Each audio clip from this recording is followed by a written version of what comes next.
Hi అండి.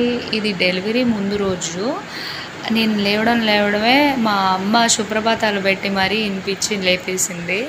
మా అమ్మ ఎప్పుడైనా కానీ సుప్రభాతాలు వింటూ ఇంట్లో వర్క్ అంతా చేసేసుకుంటుందన్నమాట. ఆ దేవుడి దర్శనం చేసుకుంటూ. అలాగే నాకు అయితే టీ ఇచ్చేసింది. నేను లేవకముందే మా నైనా లేచేసి ఆడుకుంటూ ఉంది. నేనైతే పడుకొని ఉన్నాను. ఇక్కడికి వచ్చిన దగ్గర నుంచి నైనా అయితే నన్ను పట్టించుకోవడమే మానేసింది. దాని పాటలు దాని ఆటలే. ఇక్కడ ఆల్బమ్స్ అన్నీ ముందేసుకున్నాను అనమాట. అన్నయ్యది, నాది, అక్కది. మా పాప మాదైతే చూస్తుంది. కొంచెం టైం అయిపోయినాక నైనాకి స్నానం చేయించాక నిద్రపోయింది అది.